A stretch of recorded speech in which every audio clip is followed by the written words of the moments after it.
Franklin Goes to School by Paulette Bourgeois and Brenda Clark. Franklin could count by twos and tie his shoes. He could zip zippers and button buttons. But Franklin was worried about starting school. And that was a problem because Franklin was going to school for the very first time.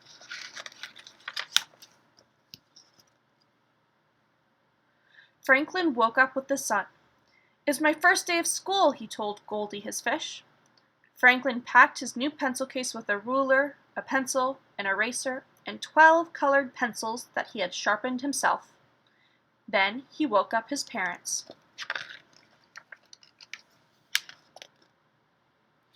"Hurry," he said to his parents. "I cannot be late for school." Franklin's mother looked at the clock.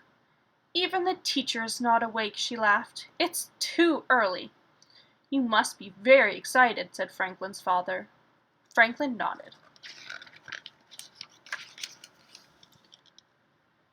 It was so early that there was time to make a big breakfast. "You'll need a full tummy to work at school," said Franklin's father. Franklin was not hungry. "I already have a full tummy," he said.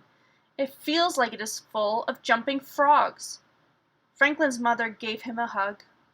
"I felt that way on my first day of school, but the funny feeling went away." Franklin ate a little. He double-checked his book bag. Finally, it was time to go to school.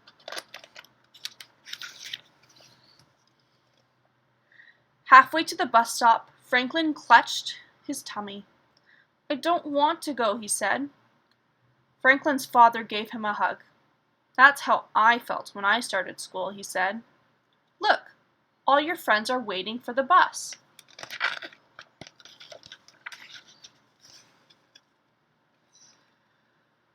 There was a big crowd at the bus stop. There were brothers and sisters and mothers and fathers. Beaver was carrying her favorite book. "I can read it," she said. "All of it?" asked Bear. "Yes," she said proudly. Franklin rubbed his tummy. Rabbit pulled out a brand new notebook. "My big sister showed me how to write my numbers," he said. "All of them?" asked Fox. "Most of them," boasted Rabbit. Franklin looked at his mother. "I want to go home," he said. "We will be here after school to hear about all the things you did today," she said. When the bus arrived, Rabbit grabbed his sister's hand and climbed aboard. Bear stood on the steps and waved goodbye again and again. Franklin hugged his mother, then his father. He kept hugging them even after his friends had found seats.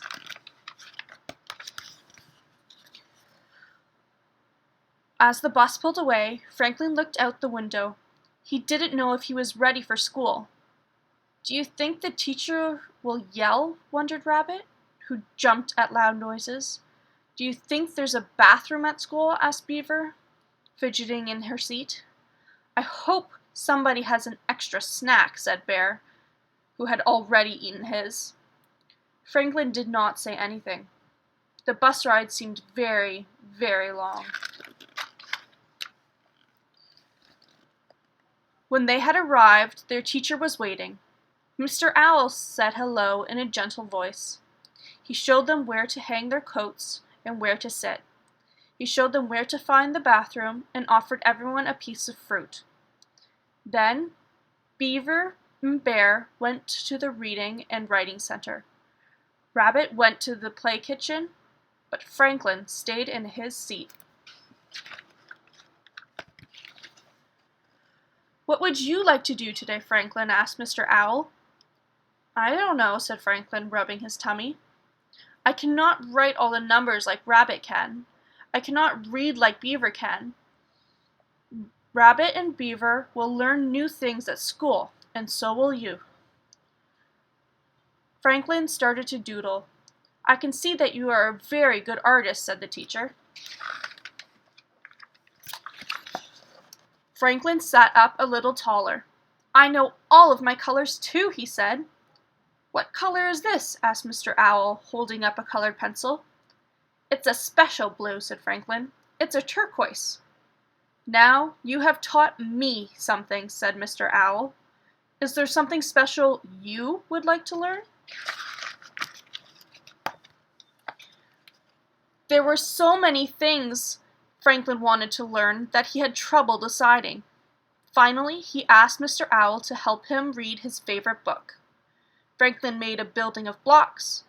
He sorted the money in the classroom store and painted 4 pictures, 1 for the teacher, 1 for himself, and 2 for his parents. It was a wonderful day.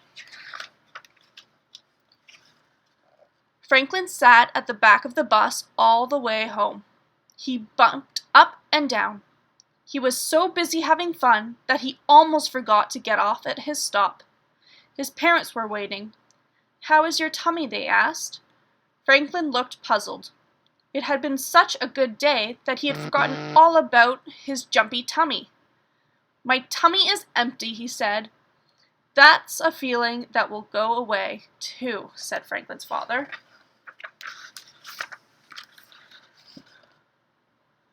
"I made this for you," said Franklin's mother. She gave Franklin his favorite snack, fly pie.